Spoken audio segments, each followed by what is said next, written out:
Okay. Assalamualaikum warahmatullahi wabarakatuh dan salam sejahtera. Terima kasih kepada semua pendengar bersama-sama dengan saya pada petang ini. Bicara harakah. Dan Alhamdulillah pada petang ini sama-sama bersama-sama dengan kita di studio Bicara Harakah pada petang ini ialah seorang tetamu yang tidak asing lagi bersama-sama dengan kita, iaitu Profesor Datuk Dr. Teo Kok Siong, yang merupakan seorang individu yang saya rasa tak perlu untuk diperkenalkan lagi, yang sudah tentu sehari dua ini menjadi bualan yang cukup hebat di bibir rakyat Malaysia, tak kira apa jua agama dan juga apa jua bangsa. Profesor Dr. Teo Kok Siong ini yang menjadi tetamu kita pada hari ini merupakan seorang aktivis bahasa, dan beliau merupakan fellow utama Institut Kajian Etnik Universiti Kebangsaan Malaysia. Apa khabar Profesor Datuk? Baik, YB. Terima kasih sudi bersama-sama dengan bicara harakah pada petang ini, dan sudi untuk menjadi tetamu kami pada kali ini. Dan saya kira bahawa bicara harakah pada petang ini merupakan bicara yang sedang ditunggu-tunggu, kerana kita telah mewawarkan syarat ini ke setiap media sosial yang kita miliki, dan saya yakin ramai yang sedang menunggu-nunggu buah tutur kata daripada Profesor Dr. Teo Kok Siong. Tambah-tambah pula baru-baru ini menerima kad jemputan ke Balai Polis baru-baru ini. Ya, baik. Profesor Datuk Doktor membuka gelanggang kita pada petang ini. Saya bertanya tentang hala 7 Akta Bahasa Kebangsaan 1963-67 yang digubal, dan sejauh mana pencapaian memaknakan akan akta ini terhadap rakyat Malaysia pada pandangan Profesor Datuk Doktor. Silakan. Ya, respon saya terhadap soalan yang diajukan oleh YB tadi ialah dalam konteks akta itu ialah bahasa Melayu melukut di tepi gantang. Bahasa Melayu mengemis di tanah watannya sendiri. Ya, dari segi perundangan bahasa Melayu menduduki kedudukan yang terjamin lah, iaitu di dalam Perlembagaan Persekutuan pada perkara 152, dan juga pada Akta Bahasa Kebangsaan tahun 1963, Palang tahun 1967, dan juga bahasa Melayu ada tempatnya dalam Akta Kerajaan Tempatan, khususnya dalam konteks Undang-Undang Iklan Kecil. Dan bahasa Melayu juga ada tempatnya dalam Dasar Perpaduan Negara sebagai wadah perpaduan, dan bahasa Melayu juga ada tempatnya dalam Dasar Kebudayaan Negara sebagai jati diri kebangsaan. Tetapi semua itu adalah perhiasan semata-mata. Mengapa saya berkata sedemikian? Kerana kita dapat lihat, seperti yang saya katakan tadi, bahasa Melayu melukut di tepi gantang, maknanya tak penting pun, dan juga ia mengemis di tanah watannya sendiri. Dan bahasa Melayu adalah satu-satunya bahasa negara di dunia ini yang tidak diketahui sepenuhnya oleh warga negaranya sendiri. Ini YB tidak pernah berlaku di mana-mana. Di mana-mana negara, warga negara wajib mengetahui dan kalau boleh menguasai bahasa negara. Tetapi sayangnya di negara kita, setelah 67 tahun kita merdeka tahun ini, kita masih mendapati ramai warga negara yang tak boleh berbahasa negara dengan baik. Dan ini sesuatu yang cukup malang. Dan ini adalah antara petanda bahawa proses pembentukan negara bangsa di Malaysia ini gagal. Maknanya proses kita untuk membentuk manusia Malaysia itu gagal. Saya tak kata kesemuanya, tetapi kita gagal dalam beberapa aspek pembentukan negara bangsa, proses pembentukan insaniah manusia Malaysia itu. Sebab kita dapat lihat mutu kewarganegaraan warga negara kita itu begitu teruk.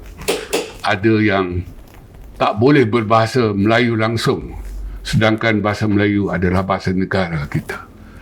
Dan apabila tak boleh berbahasa Melayu langsung itu, apabila ditegur, lawan balik pula tu. Dan mencumuh bahasa Melayu, bahawa bahasa Melayu tidak ada nilai ekonomi jika dibandingkan dengan bahasa Cina, Mandarin dan juga bahasa Inggeris. Paling jauh bahasa Melayu boleh pergi ialah Indonesia. Itu kata-kata daripada seorang bekas menteri yang pernah menjadi menteri, ya, sekitar tahun 2018. Ya. Jadi saya kira kalaulah pemimpin kita sendiri yang tak tahu tentang kedudukan dan martabat bahasa Melayu sebagai bahasa negara, jadi apatah lagi kita nak harapkan kepada rakyat biasa macam ni. Ya. Saya berada di sini, saya mendengar tutur kata Profesor Datuk Doktor satu persatu. Kalau saya pejamkan mata, saya tak rasa bahawa ini seorang yang berbangsa Cina sedang bertutur. Secara peribadi saya nak tanya Datuk Doktor, adakah Datuk Doktor menggunakan bahasa Melayu bertutur di rumah secara rasmi atau macam mana? Okey, tidak. Ya, saya berasal dari Kelantan. Dan semua orang bukan Melayu di Kelantan fasih berbahasa Melayu. Dialek Kelantan. Ya, dialek Kelantan. Orang Cina, orang Siam, orang India.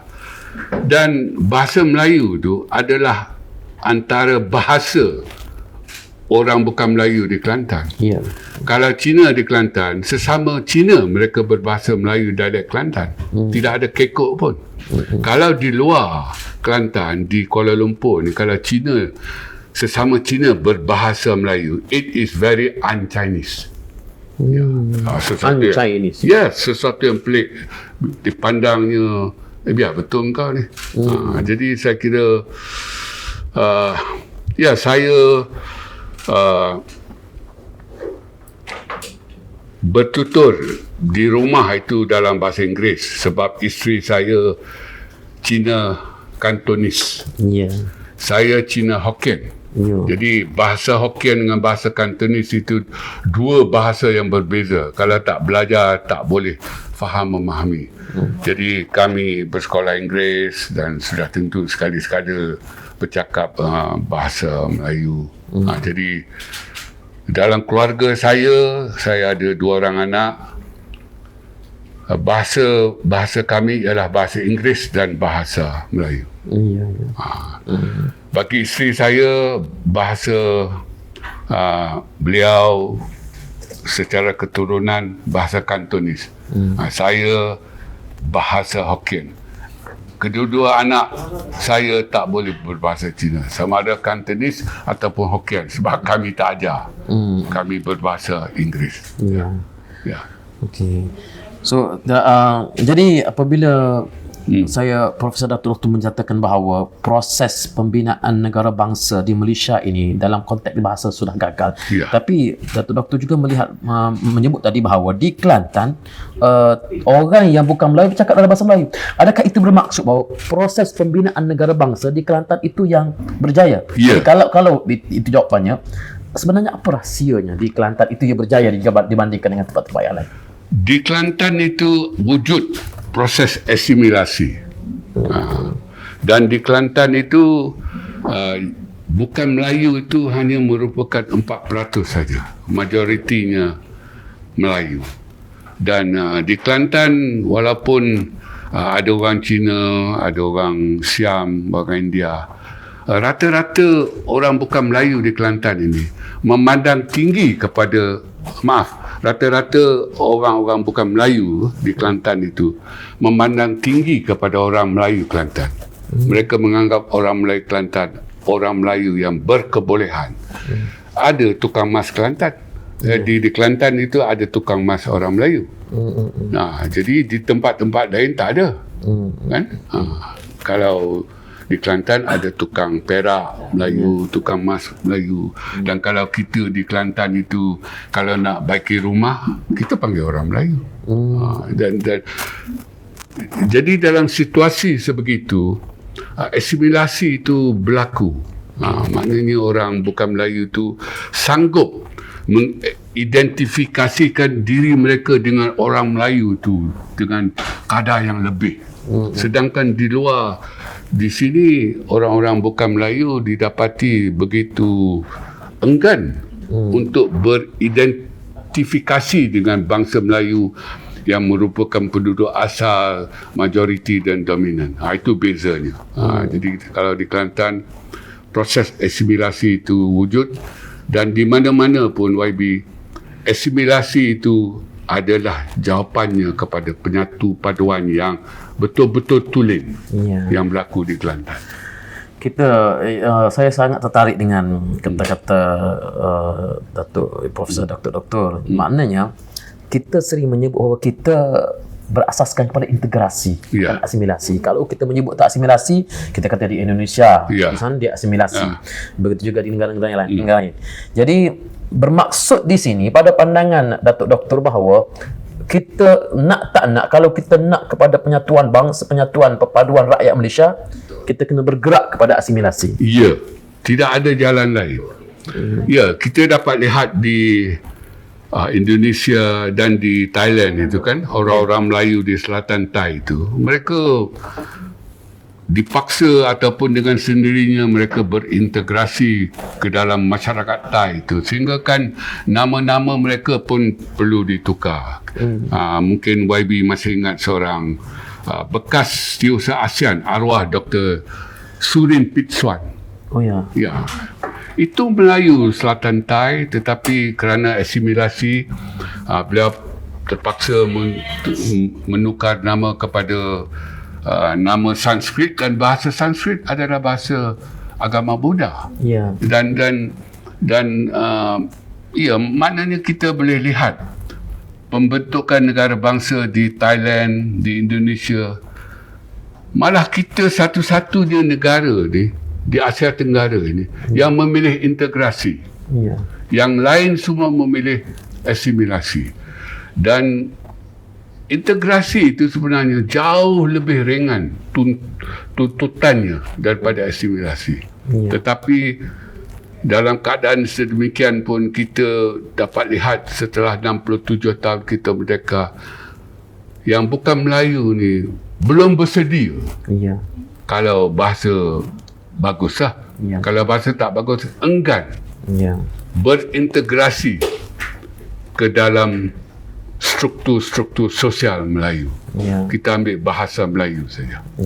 Jadi cukup malanglah. Saya rasa perlu berjiwa besar. Kita harus mengakui kita gagal dalam beberapa aspek pembentukan negara bangsa. Boleh jadi kerana itulah pandangan Datuk Doktor.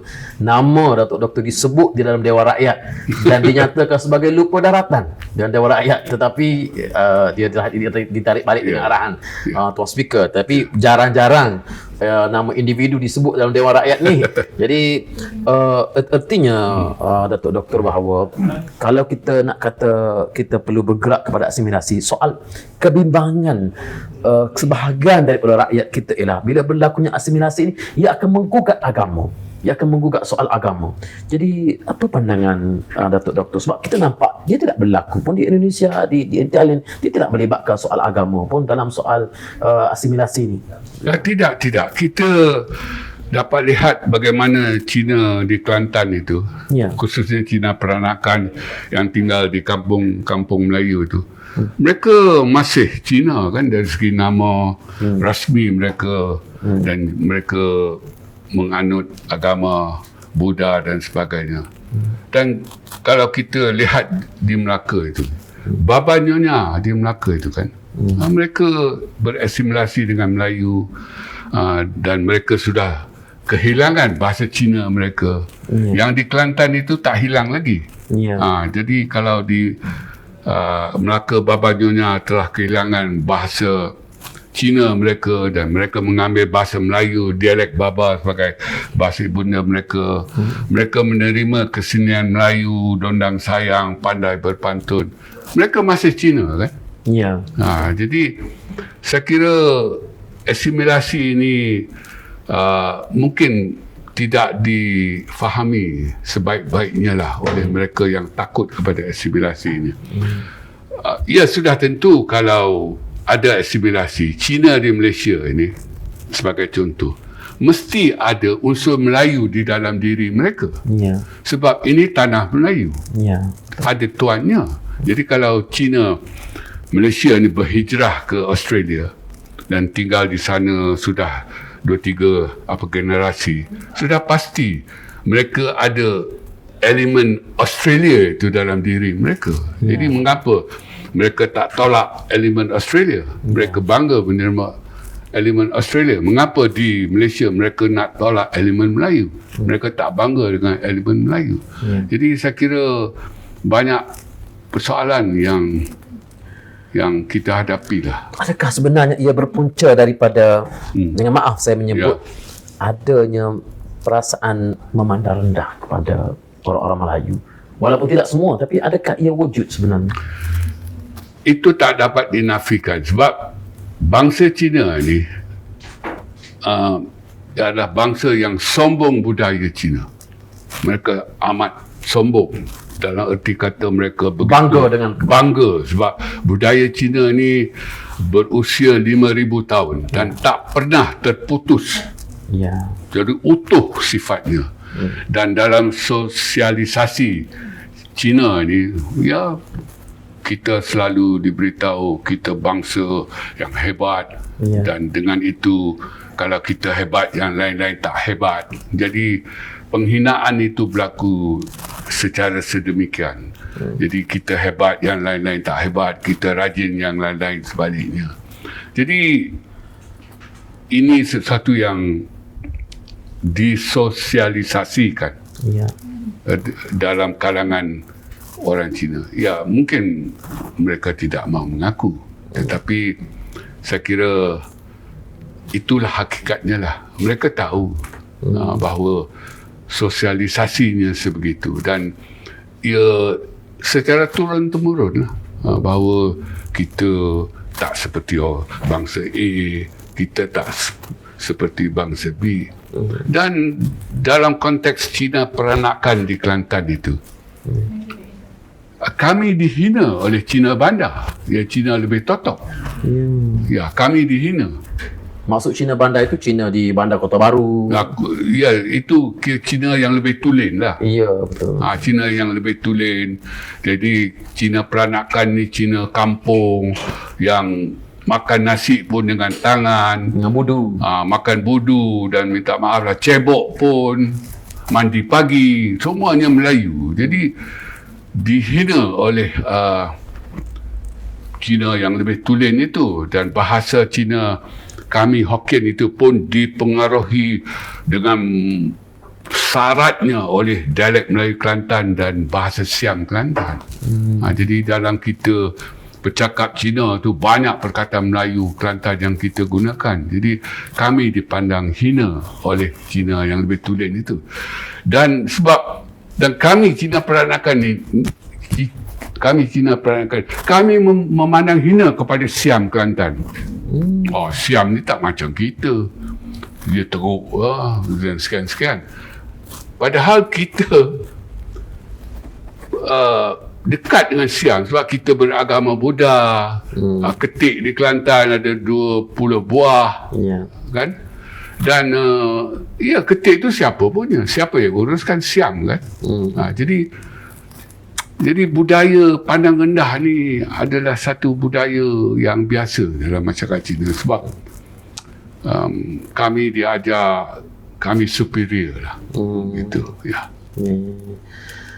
Ya, nampaknya saya banyak perkara sedang dapat menjawab persoalan di kalangan para penonton kita pada petang ini. Dan untuk yang baru mengikuti, kita sedang bersama-sama dengan dalam slot bicara harakah bersama dengan Prof. Datuk Dr. Teo Kok Siong, bersama dengan sebagai tetamu kita pada petang ini.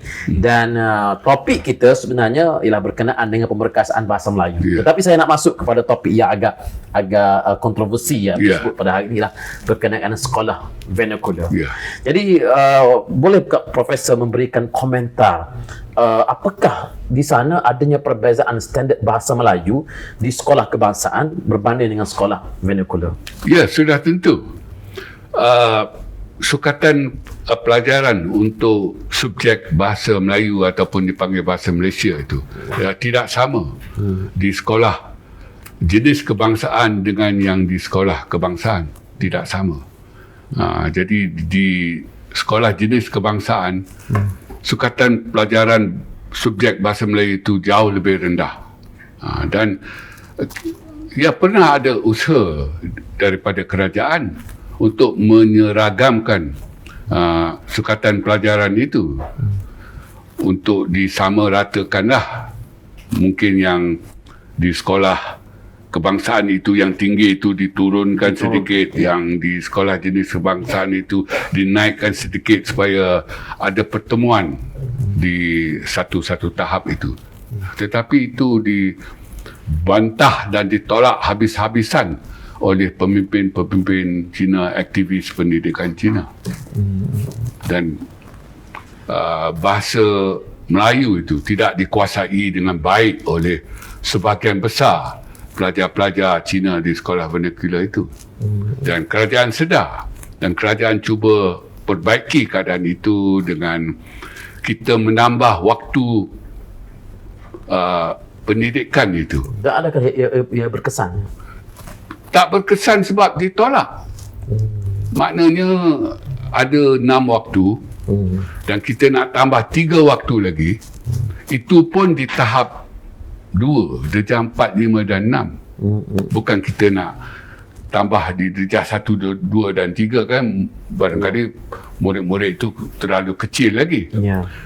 Dan itu ditolak habis-habisan oleh aktivis pendidikan Cina. Dan pada akhirnya mereka bersetuju, tetapi bukan 3 waktu yang ditambah, barangkali 1 ke 2. Maknanya kalau tambah 1 itu, kalau dalam istilah kita bercakap dalam bahasa Melayu itu tak dekat celah gigi pun. Ya, betul. Jadi tidak ada kesan apa-apa.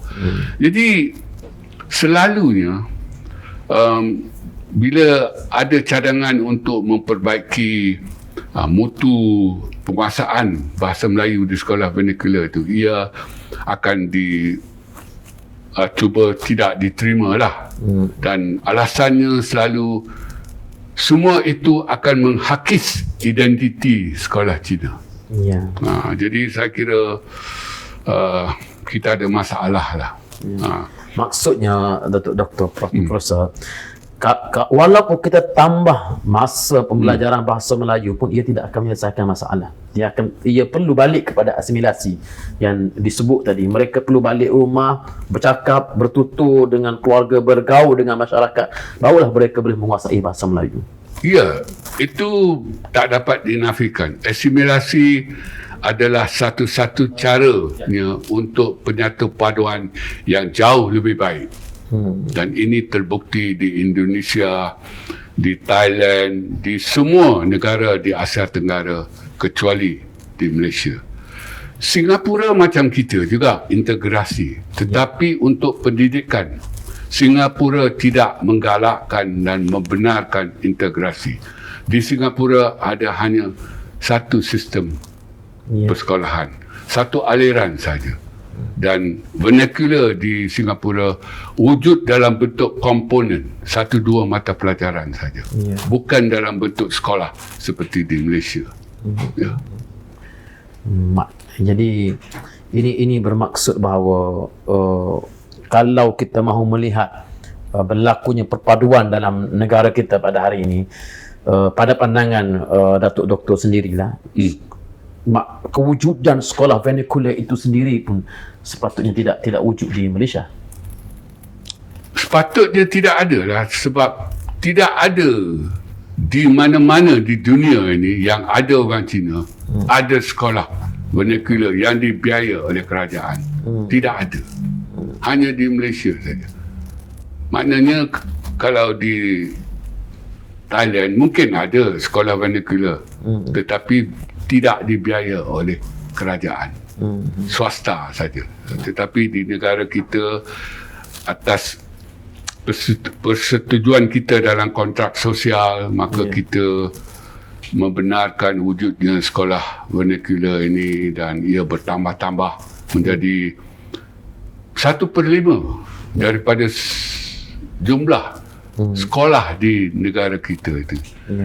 Padahal ia aliran sampingan saja, bukan aliran utama. Tetapi jumlah sekolah itu dan barangkali akan bertambah lagi lah. Jadi saya kira ialah kita harus lihat kembali lah, sebab kita tidak ke mana-mana pun dalam keadaan sekarang ini.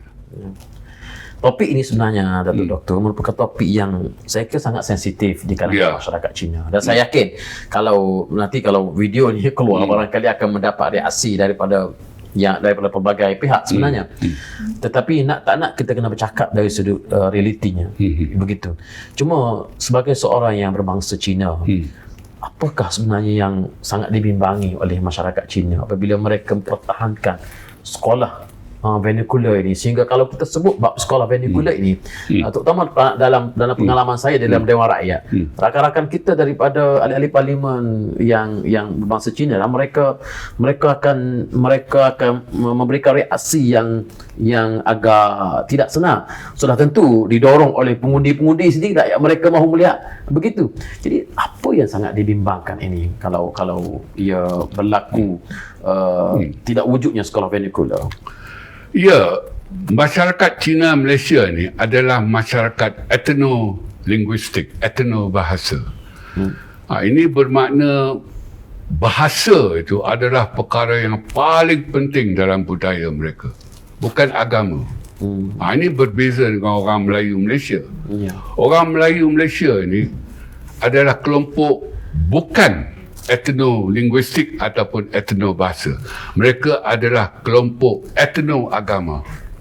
Maknanya kalau di Malaysia ni, jangan usik Islam itu. Kita dapat lihat isu stokin sekarang ini, dan begitu sensitif lah. Tetapi kalau tentang bahasa Melayu, orang Melayu sendiri yang mempelekehkan bahasa mereka sendiri pun. Tetapi orang Cina, mereka kelompok etno-linguistik, etno-bahasa. Mereka pertahankan bahasa mereka itu melalui sekolah vernacular ini. Kalau kita lihat, tak perlu pun Cina Malaysia itu pertahankan bahasa Cina itu, sebab ia akan berkembang maju di China, di Hong Kong, di Taiwan dan juga di Singapura. Siapa nak belajar pergi sana lah. Ya, maknanya bahasa Melayu, bahasa Cina itu akan tak akan hilang di dunia lah, sebab ia ada akar di China, di Hong Kong, Taiwan dan sedikit di Singapura. Tetapi lihat bagaimana Cina Malaysia memperjuangkan bahasa Cina itu kan. Maknanya kalau boleh kita kata dengan izin, Mandarin is overprotected by the Malaysian Chinese. Overprotected. Protect sudah cukup lah, tak perlu overprotected. Dan sekarang ini kita boleh tengok seperti YB kata, kalau bangkit saja soal bahasa sekolah vernacular, lihat reaksi rakan-rakan di parlimen kan, dan juga mereka di lapangan, di luar, tengok bagaimana mereka memperlihatkan reaksi mereka. Sebab mereka ialah kelompok etno-linguistik, etno-bahasa. Dalam budaya mereka yang paling atas ialah bahasa mereka. bukan agama mereka. Ini berbalik pada orang Melayu yang kita dapat lihat orang Melayu sendiri pun tak yakin kepada bahasa Melayu yang merupakan bahasa ibunda mereka, bahasa nenek moyang mereka, bahasa bangsa mereka, untuk memajukan negara dan memandaikan anak bangsa. Orang Melayu sendiri ada yang tak yakin. Ya, 1-2 orang. Tetapi 1-2 orang itu sudah cukup untuk menafikan seluruh sejarah orang Melayu itu. Betul. Tetapi Cina lain. Mereka kelompok etno-linguistik, etno-bahasa. Saya di sini barangkali ada sedikit perbezaan di antara kami di pihak PAS dengan Datuk Doktor. Saya sebagai Ketua Penerangan PAS Pusat. Setakat hari ini PAS tidak berpendirian untuk menutup sekolah vernacular sebab kami berhadapan dengan pengundi dan sebagainya. Bahkan kami lebih kepada membiarkan atau memberikan kebebasan sekolah vernacular untuk terus beroperasi, tetapi hendaklah ditambah baik dari sudut penguasaan bahasa Melayu. Cuma barangkali apabila pandangan demi pandangan diutarakan oleh Datuk Doktor dan juga rakan-rakan yang lain, boleh membuatkan kami mungkin perlu untuk fikir semula pendekatan ini, sebab kita tidak boleh untuk barangkali untuk selesa dengan keadaan pada hari ini hanya untuk mendapat sokongan yang sementara pada hari ini, sedangkan untuk jangka masa yang panjang ia boleh menjejaskan pembinaan negara bangsa. Sebab kita telah melihat bagaimana berpuluh-puluh tahun kita merdeka ini, rupa-rupanya dasar integrasi kita ini tidak berjaya dalam membentuk perpaduan. Jadi di sini saya rasa kita boleh untuk mempertimbangkan balik apakah pendekatan baru untuk perlu untuk kami laksanakan dalam kita menyantuni isu sekolah vernacular seperti ini. Cuma soalannya apabila berlakunya sekolah vernacular ini, kita kata perlu persetujuan aliran, pejuang-pejuang sekolah agama pula ini, mereka pula terpaksa defensif terhadap kewujudan sekolah-sekolah agama. Atau bagaimana pandangan Datuk Doktor? Ya, respon saya kepada soalan YB ialah ini negara orang Melayu. Negara ini bertuan. Jadi dalam konteks sekolah tahfiz itu, jawapan saya, orang Melayu adalah tuan di negara ini. Jadi tak salah ada sekolah tahfiz itu. Tidak salah. Sebab ia mewakili agama yang disebut di dalam perkara 3 Perlembagaan Malaysia bahawa Islam sebagai agama persekutuan barangkali. Ya, sebab negara ini ada tuan dari mula sejarah sampai sekarang. Walaupun British datang, British menjajah kita, tuannya masih orang Melayu. Betul. Dan saya kira konsep ini perlu difahami.